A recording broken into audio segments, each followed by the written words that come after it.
नमस्कार साथियों, कैसे हैं आप सब। आज के इस लेक्चर में हम समझेंगे इंडियन आर्मी के जुड़े रैंक्स और उनके पदों के बारे में। इंडियन आर्मी में टोटल 16 रैंक होते हैं जिनको 3 कैटेगरीज में बांटा जाता है। ये 3 कैटेगरी हैं। पहली श्रेणी होती है कमीशन्ड ऑफिसर्स की, दूसरी होती है जूनियर कमीशन्ड ऑफिसर्स की और तीसरी होती है नॉन कमीशन्ड ऑफिसर्स की।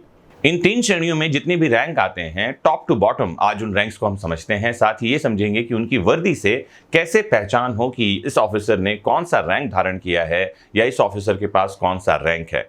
तो सबसे पहले आप देख रहे हैं फील्ड मार्शल का रैंक। तो फील्ड मार्शल इंडियन आर्मी में सबसे बड़ी रैंक होती है। हालांकि कुछ समय पहले सरकार ने इस रैंक को निरस्त कर दिया है। ये पद अधिकारी को किसी सम्मान के स्वरूप दी जाती रही है जब वे किसी मिशन में अपनी महत्वपूर्ण भूमिका निभाते रहे हैं और उस मिशन को सफल बनाते रहे हैं। अभी तक भारत में केवल 2 ऑफिसर्स को ये रैंक दी गई है, आपको ये भी जानना चाहिए। अर्थात ये नियमित रूप से किसी को नहीं दिया जाता। जनरल को हम सेना प्रमुख के नाम से जानते हैं या आर्मी चीफ कहा जाता है। कमांडर इन चीफ के नाम से भी इनको जाना जाता है। ये इंडियन आर्मी में सबसे बड़ी रैंक होती है। इनकी वर्दी पर एक क्रॉस्ड बैटन लगा हुआ देख सकते हैं और 5 बिंदुओं के स्टार के साथ एक अशोक स्तंभ भी लगा हुआ होता है। जनरल के पद पर अधिकारियों को 3 साल के लिए नियुक्त किया जाता है या फिर 62 ईयर्स तक की एज तक उनको इस पद पर रहने दिया जाता है, जिसके बाद ये रिटायर हो जाते हैं। इसके बाद आता है लेफ्टिनेंट जनरल या लेफ्टिनेंट जनरल का पद। इंडियन आर्मी में जनरल के बाद लेफ्टिनेंट जनरल का पद आता है। इनकी वर्दी पर आप देख सकते हैं कि दोनों शोल्डर पर अशोक स्तंभ लगा होगा, बैटन होगा और तलवार के क्रॉस बने हुए होंगे। कॉलर पर 3 स्टार लगे हुए होते हैं। इस पद पर अधिकारी अधिकतम 60 वर्ष की उम्र तक रह सकते हैं। इन्हें ये रैंक कमीशन्ड सर्विस के माध्यम से दी जाती है। फिर होते हैं मेजर जनरल। मेजर जनरल के दोनों शोल्डर पर एक कैंची और डंडा क्रॉस में लगे हुए दिखाई पड़ सकते हैं आपको, और इसके बीचों बीच एक स्टार लगा हुआ दिखाई पड़ता है। दोनों कॉलर पर 2 स्टार लगे होते हैं। मेजर जनरल 58 ईयर्स की आयु में रिटायर हो जाते हैं। ब्रिगेडियर की वर्दी पर शोल्डर में एक अशोक स्तंभ और 3 स्टार लगे हुए आप देख सकते हैं। ये 56 वर्ष तक इस पद पर बने रह सकते हैं।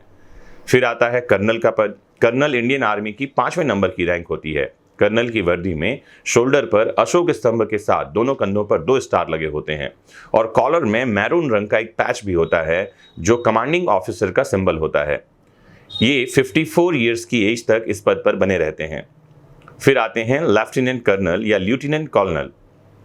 लेफ्टिनेंट कर्नल की यूनिफॉर्म में एक अशोक स्तंभ और एक स्टार लगा हुआ देखा जा सकता है। लेफ्टिनेंट कर्नल के बाद कर्नल की पोस्ट आती है और कर्नल की वर्दी पर दोनों शोल्डर पर अशोक स्तंभ लगे होते हैं। इनका सिलेक्शन के माध्यम से प्रमोशन किया जाता है। फिर आते हैं मेजर और मेजर के बाद आते हैं कैप्टन।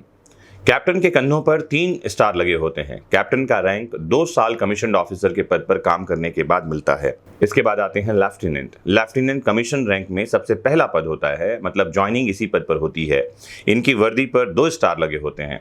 लेफ्टिनेंट IMA, जिसे इंडियन मिलिट्री एकेडमी कहते हैं, या OTA ऑफिसर्स ट्रेनिंग एकेडमी कहते हैं, वहाँ से ट्रेनिंग प्राप्त करते हैं और उनके बाद इन्हें इन पद पर ज्वाइनिंग मिलती है और उसके बाद ही उनके प्रमोशन आगे होते हैं। इसके बाद हम बात करेंगे जूनियर कमीशन्ड ऑफिसर्स की। जूनियर कमीशन्ड ऑफिसर्स में जो पहला पद है वो है सूबेदार मेजर का। सूबेदार मेजर अपनी वर्दी पर एक अशोक स्तंभ का सिंबल लगाते हैं और एक पीले लाल रंग की पट्टी लगी होती है। ये लेफ्टिनेंट से नीचे कमीशन्ड ऑफिसर माने जाते हैं। जैसा कि मैंने बताया, जूनियर कमीशन्ड ऑफिसर में सूबेदार मेजर जो है ये सबसे बड़ी रैंक होती है। ये लगभग 30 साल तक अपनी सेवाएं देते हैं। फिर होते हैं सूबेदार।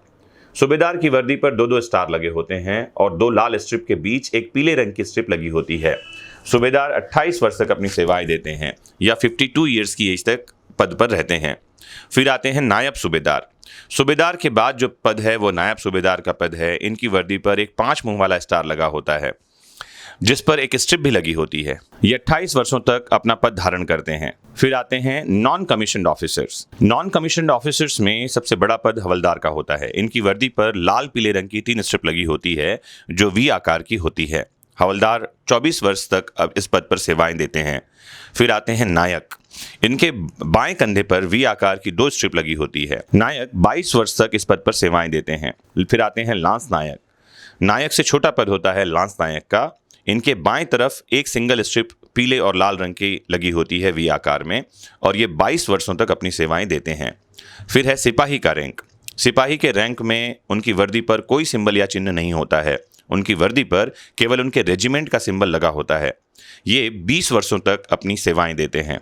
तो दोस्तों, आज आपको ये समझ में आ गया होगा कि आर्मी में कौन कौन से पद होते हैं, कितनी तरह की श्रेणियां हैं और कितने रैंक हैं, और साथ ही वर्दी से कैसे पहचाने कि किस ऑफिसर ने कौन से रैंक को धारण किया है या वो कौन से पद पर हैं। उम्मीद करता हूं भारतीय सेना के बारे में ये जानकारी आपको पसंद आई होगी। अगर आप भी भारतीय सेना पर गर्व करते हैं तो जरूर कमेंट बॉक्स में जय हिंद लिखकर सेना के प्रति अपने सम्मान को दर्शाएं। मोस्ट इंपॉर्टेंटली जुड़े रहें अपने फेवरेट प्लेटफॉर्म वैदिक शिक्षा से। नमस्कार।